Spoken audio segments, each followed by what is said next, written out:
Soy el director de la Escuela 89 de Yale Monte Carmelo, una escuela rural. Hay chicos que tienen que caminar 4 o 5 horas para llegar a la escuela.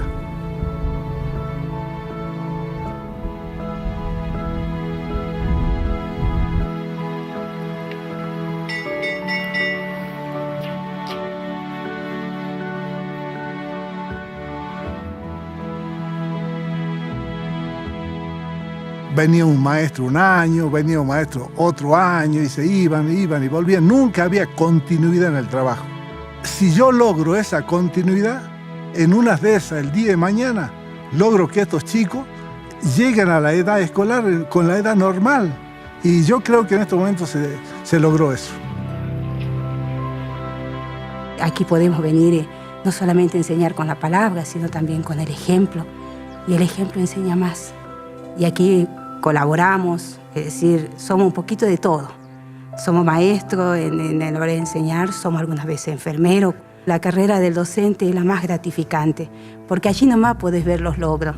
Y en cada vez que tu alumnito aprende algo nuevo, vos te sentís, ya lo he logrado, ya está aprendiendo a leer, ya une la sílaba. Y eso es muy gratificante.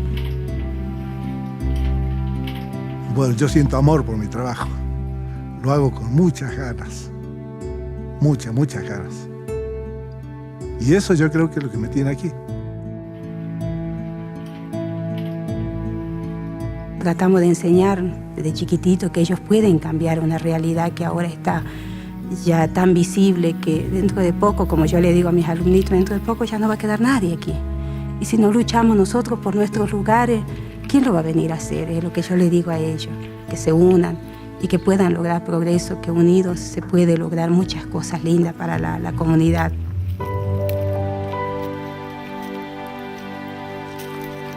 Ser docente es ser un poquito soñador.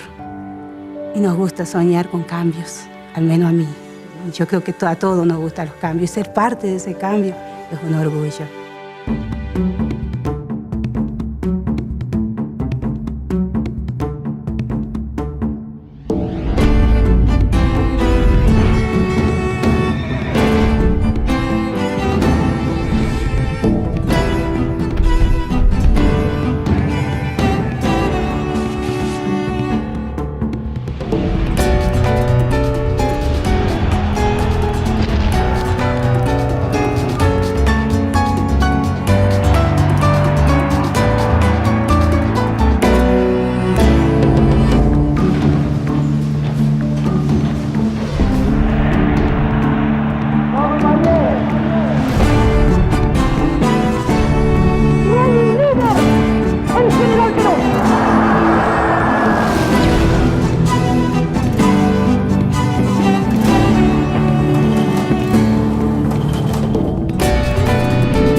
En 1952, el peronismo sostiene que al iniciarse el segundo mandato del presidente Perón, los argentinos disfrutaban del más alto nivel de vida de su historia hasta hoy.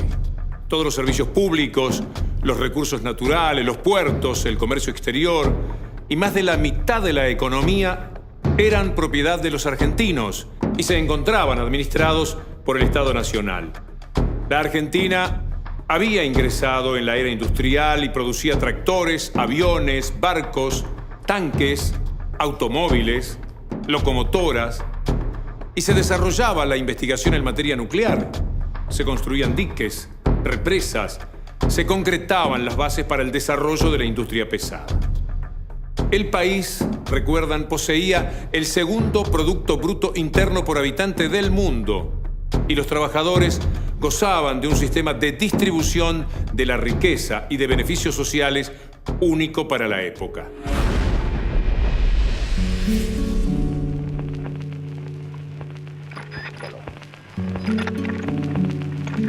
Con ustedes, Enrique Santos Discépolo. Bueno, mira, lo digo de una vez. La verdad, yo no lo inventé a Perón, ni a Eva Perón la milagrosa. Ellos nacieron como una reacción a tus malos gobiernos. Yo no lo inventé a Perón ni a Eva Perón, ni a su doctrina. Los trajo en su defensa un pueblo a quien vos y los tuyos habían enterrado en un largo camino de miseria. Esa es la verdad. Y sí, yo sé que te fastidia que te lo recuerde. Y claro, pero vamos a terminarla de una vez. A mí lo único que me resta es agradecerte el bien enorme que sin querer le hiciste al país. Gracias te doy. Por él y por ella. Por la patria que los esperaba para iniciar su verdadera marcha hacia el porvenir que se merece. A mí ya no me la podés contar, mordijito. Hasta otra vez, ¿sí? Hasta otra vez. El justicialismo tuvo su eje fundamental en la generación de empleo y la consolidación del mercado interno. La clase trabajadora y el denominado sector del consumo fueron los principales depositarios de la política de desarrollo industrial. Sin embargo, hacia mediados de 1952 comenzaba a experimentarse un estancamiento económico.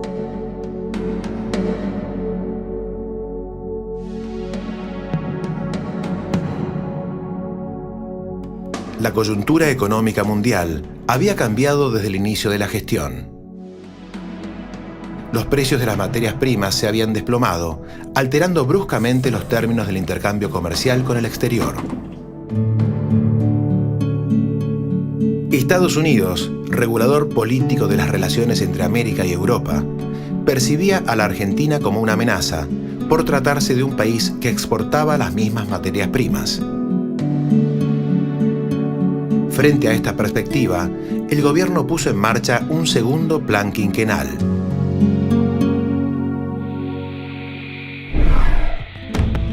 Lanzado en enero de 1953, su objetivo era aumentar la producción agropecuaria, reducir las importaciones, impulsar el ahorro y desarrollar una industria pesada.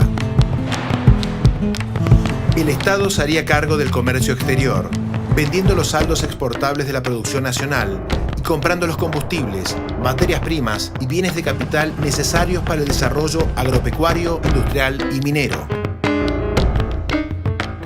El plan se inició de manera exitosa, pues rápidamente Argentina formalizó importantes acuerdos económicos y comerciales con diversos países, especialmente Gran Bretaña, la Unión Soviética y Chile, logrando una balanza comercial favorable por primera vez desde 1950.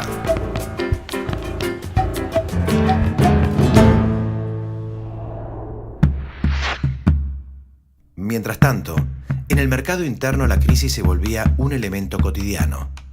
Desequilibrio en los precios, desabastecimiento y especulación se sumaban a una campaña de rumores destinada a agitar el horizonte diario de los argentinos. Nuestros adversarios saben perfectamente que para alterar el estado político deben crear en la masa popular un descontento. El gobierno no puede resolver solo este problema de quienes no saben comprar y se dejan robar. Y en la administración pública, los coimeros deben ser denunciados por los hombres decentes. Una serie de denuncias sobre negocios turbios en la industria frigorífica involucran a Juan Duarte, cuñado del presidente. Pocos días después, se quita la vida.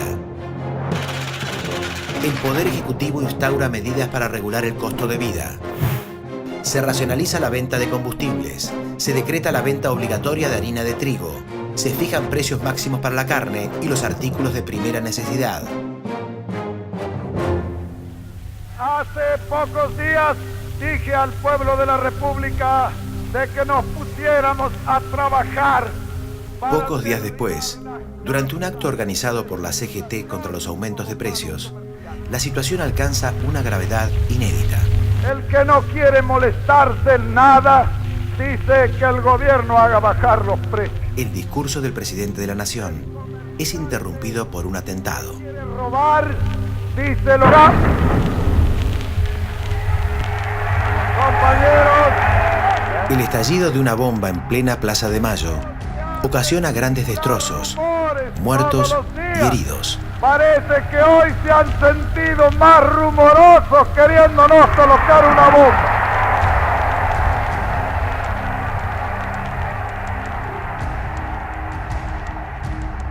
Por la noche son atacados los locales opositores. Este hecho marcaría el inicio de la inestabilidad. Durante los meses siguientes, desde el gobierno se intenta descomprimir la situación, buscando acercamientos con la oposición, y se ordena una ley de amnistía para todos los civiles detenidos por motivos políticos.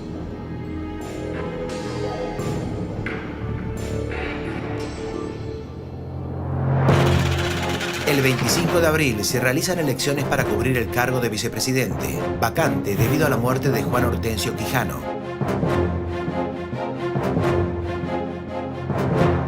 El presidente Perón asiste al primer Festival de Cine de Mar del Plata, al que también concurren actores de diversos países. En una visita especial a Paraguay, se regresan al país hermano los trofeos obtenidos durante la Guerra de la Triple Alianza.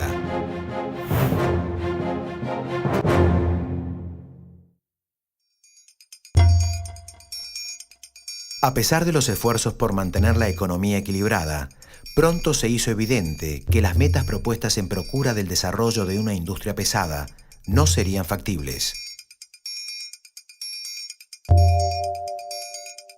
Hasta entonces, YPF mantenía en funcionamiento menos de la mitad de los pozos imprescindibles para aspirar al autoabastecimiento.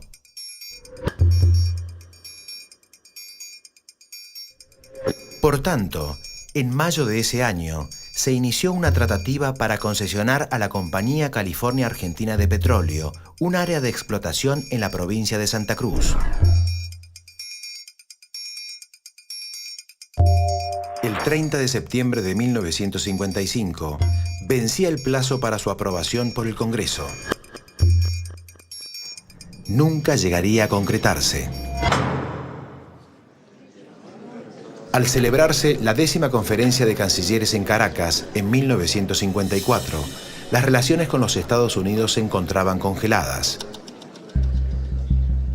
Esto se debía a la campaña del Departamento de Estado norteamericano contra el gobierno de Jacobo Arbenz en Guatemala, al que acusaban de estar controlado por el comunismo internacional. Estados Unidos buscaba aprobar un documento que le permitiera intervenir en ese país, apoyándose en el Tratado de Asistencia Recíproca.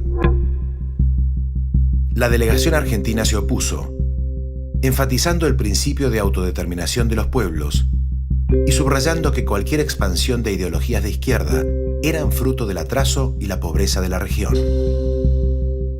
Esta declaración, que demostraba la independencia argentina con respecto a las acciones norteamericanas, puso la voz de alerta en Washington.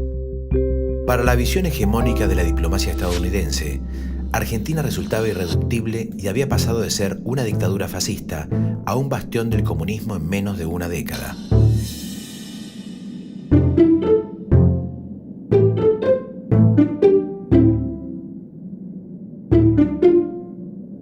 A partir de 1954, nacerá una discordia entre el gobierno y la jerarquía eclesiástica, cuyo origen puede situarse luego del viraje llevado adelante por el Papa Pío XII en el sentido de ingresar de lleno en la política y plegarse a la estrategia anticomunista norteamericana.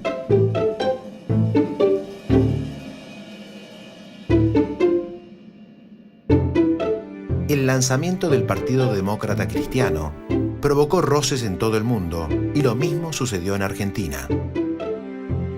Sus impulsores en el país iniciaron una prédica sobre distintos gremios y asociaciones.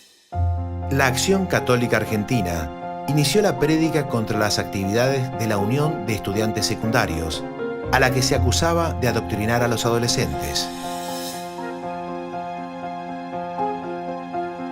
El enfrentamiento se manifestó primero en homilías y discursos parroquiales, cuyo tono fue creciendo día a día.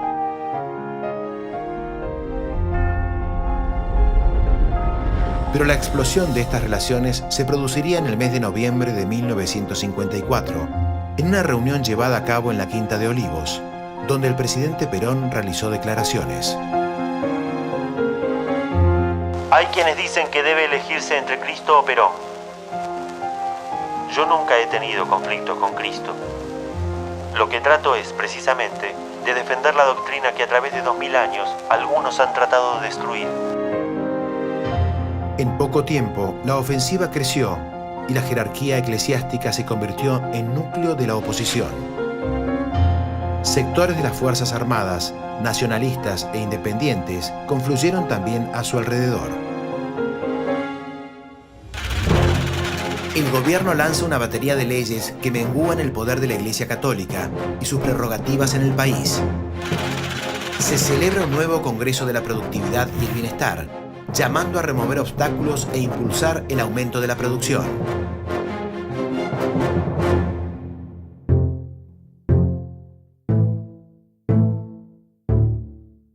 A pesar de estar planteado como una nueva instancia de diálogo entre sectores, el entendimiento entre los participantes se hizo casi imposible. Los empresarios plantearon como tema de fondo la facultad para cambiar de funciones a los trabajadores sin consulta previa. La CGT impulsaba una eventual participación de los trabajadores en las ganancias y una mayor inversión en el sistema público de salud. Pocos meses después, la discusión se zanjaría por la fuerza.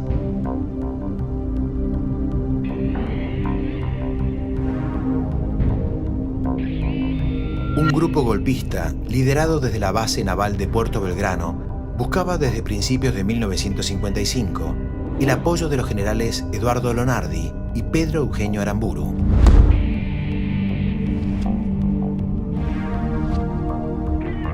Encontrarían propicia a sus fines la demostración de fuerzas llevada a cabo por la Iglesia durante la procesión del Corpus Christi.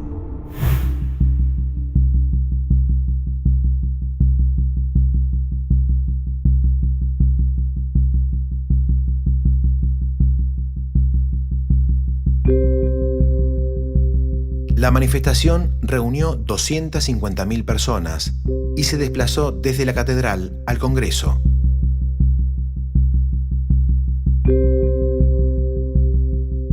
Culminó con el izamiento de una bandera del Vaticano en reemplazo de la enseña nacional.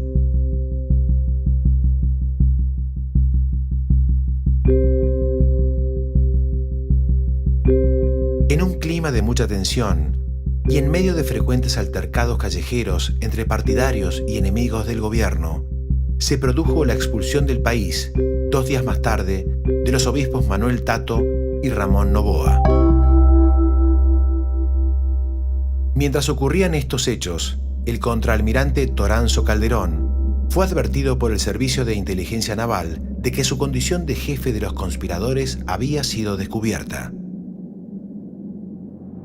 Temiendo ser arrestado, Toranzo Calderón decidió apresurar una acción militar contundente, que consistió en aprovechar un vuelo de homenaje y desagravio a la bandera nacional, transformándolo en un bombardeo a la Casa de Gobierno, que se inició a mediodía del 16 de junio.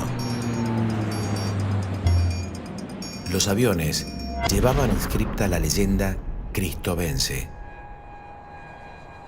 El raid asesino identificaba 2 objetivos claros: la Casa de Gobierno y el edificio de la Confederación General del Trabajo. En una de esas incursiones resultó muerto el secretario general del gremio de tintoreros. Los infantes de marina sediciosos fueron llevados en camiones a primeras horas de la tarde hasta la Plaza de Mayo y se desplegaron frente a la Casa Rosada, pero fueron